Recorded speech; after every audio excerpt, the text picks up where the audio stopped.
នៅក្នុងផ្ទះចាស់ប្រក់ក្បឿងមួយក្នុងតាជឹមដែលជាឪពុកចៅចិត្តនៅស្រុកស្វាយប៉ខេត្តបាត់ដំបងជាត្រកូលសេរីពងកំពុងតែដេកស្ទោកស្ដឹងនៅលើគ្រែទោះបីលោកគ្រូពេទ្យស្អាតខំប្រឹងព្យាបាលយ៉ាងណាក៏ពុំអាចជាសះស្បើយឡើយមុននឹងស្លាប់ទៅគាត់បានផ្តែផ្ដាំចៅចិត្តនៅគាថាមួយបទថាអត្តាហេអត្តនោនាថោ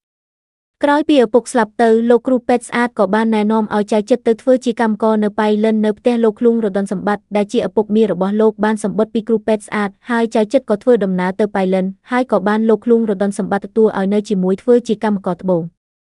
តាំងពីនោះមកចៅចិត្តខិតខំធ្វើការជាកម្មករជីកត្បូងឥតមានខ្ជិលច្រអូសឬទម្រុនឡើយជាហេតុបណ្ដាលឲ្យលោកឃ្លួងរតនាសម្បត្តិពេញចិត្តយ៉ាងខ្លាំងចំណែកពួកកម្មករដទៃទៀតក៏មានការពេញចិត្តស្រឡាញ់រាប់អានចៅចិត្តគ្រប់គ្នាយប់មួយចៅចិត្តច្រៀងបទយុវភិរមនៅក្នុងខ្ទមរបស់ខ្លួនសំឡេងចម្រៀងធ្វើឲ្យខុននារីដែលបានចុះមកកំសាន្តក្នុងសួនឮទ្រាំពីរោះមិនបានក៏បណ្ដាលឲ្យចូលទៅក្នុងលំនៅតូចរបស់ចៅចិត្តខុននារីនិងចៅចិត្តសន្និគ្នាជាពាក្យផ្ដោះផ្ដងផ្សេងហើយគេក៏ចេញទៅទីវាលសួនច្បារសំណេះសំណាលរាក់ទាក់ទៅតាមមនោគតរបស់គេរៀងខ្លួនលុះស្អែកឡើងពេលព្រឹកវេលាដែលចៅចិត្តទៅជីកត្បូងគេមានភ័ព្វបានជួយរវៃឡានម្ចាស់របស់គេដែលបំរុងទៅស្រុកសង្កែទទួលលោកបាឡាត់ស្រុកតាសុនអ្នកបើករថយន្តកាលបើឃើញចៅចិត្តចេះបើកឡានគាត់ក៏សុំច្បាប់មួយពេលព្រោះជាប់ធរៈលោករតនសម្បត្តិក៏ព្រមឲ្យចៅចិត្តជំនួសតាសុនក្នុងការស្នាក់ជូនដំណើរចៅវាយទៅដល់ស្រុកសង្កែចៅចិត្តបានកាន់កន្ត្រកដើរតាមក្រោយខុននារីទៅផ្សារទិញអីវ៉ាន់សពគ្រប់អស់ហើយខុននារីនិងចៅចិត្តក៏ត្រឡប់មកទទួលរតនសម្បត្តិនិងលោកបាឡាត់ស្រុកវិលទៅប៉ៃលិនវិញតែអកុសលមកដល់ពាក់កណ្ដាលផ្លូវឡានក៏ខូចបណ្ដាលឲ្យមានការទាស់សម្ដីខ្លះរវាងចៅចិត្តនិងលោកបាឡាត់ព្រោះម្នាក់សុទ្ធតែប្រច័ណ្ឌទៅលើសម្រស់នាងខុននារី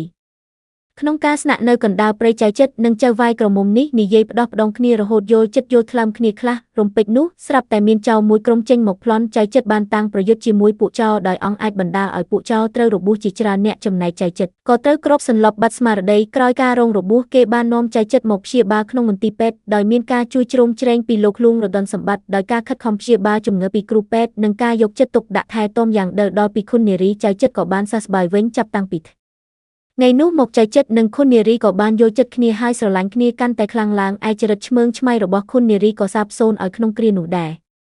ដោយសារគុណសម្បត្តិដ៏ថ្លៃថ្លារបស់ចៅចិត្តលោកឃ្លួងរតនសម្បត្តិក៏បានតែងតាំងចៅចិត្តឲ្យកាន់បញ្ជីមើលការខុសត្រូវត្រួតមើលត្បូងវិញម្ដងគឺឈប់ឲ្យធ្វើជាកម្មករទៀតហើយថ្ងៃមួយលោកបាឡាត់ស្រុកសង្កែបាននាំចៅកែផាន់ចូលមកផ្ទះលោករតនសម្បត្តិដើម្បីសុំទិញត្បូងក្រោយការបង្ហាញត្បូងឲ្យមើលម្ចាស់ផ្ទះបានព្រមទទួលនាំថៅកែថ្មីនេះទៅមើលអណ្ដូងជីកត្បូងជាមួយចៅចិត្តទុកឲ្យខុននារីនិងលោកបាឡាត់នៅក្នុងផ្ទះដោយសេចក្តីស្នេហាឥតព្រំដែនលោកបាឡាត់បានចាប់នាងខុននារីរំលោភចៅចិត្តមកទាន់វាយលោកបាឡាត់ដួលលោករតនសម្បត្តិព្រមលើកលែងទោសឲ្យលោកបាឡាត់និងថៅកែផាន់តែបានព្រមានឈប់ឲ្យមកជន់ទីនេះទៀតក្នុងរាត្រីនោះវេលាដែលចៅចិត្តកំពុងបណ្ដែតអារម្មណ៍ក្នុងបន្ទប់ស្រាប់តែឮសំឡេងចៅចូលមកប្លន់ផ្ទះលោករតនៈក្រុមកម្មកររត់ស៊ូនៅខាងក្រោមឯចៅចិត្តឡើងទៅលើផ្ទះប្រទះមេចៅគឺថៅកែផាន់ហើយបានប្រយុទ្ធគ្នាយ៉ាងយូរទើបអាចសម្លាប់ចៅនេះបានចំណែកលោកបាឡាត់ស្រុកកំពុងប្រវាយចាប់យកខុននារីក៏ត្រូវចៅចិត្តសម្លាប់បានទៀតក្នុងរាត្រីនោះវេលាដែលចៅចិត្តកំពុងបណ្ដែតអារម្មណ៍ក្នុងបន្ទប់ស្រាប់តែឮសំឡេងចៅចូលមកប្លន់ផ្ទះលោករតនៈក្រុមកម្មកររត់ស៊ូនៅខាងក្រោមឯចៅចិត្តឡើងទៅលើផ្ទះប្រទះមេចៅគឺថៅកែផាន់ហើយបានប្រយុទ្ធគ្នាយ៉ាងយូរទើបអាចសម្លាប់ចៅបានចំណែកលោកបាឡាត់ស្រុកកំពុងប្រវាយចាប់យកខុននារីក៏ត្រូវចៅចិត្តសម្លាប់បានទៀត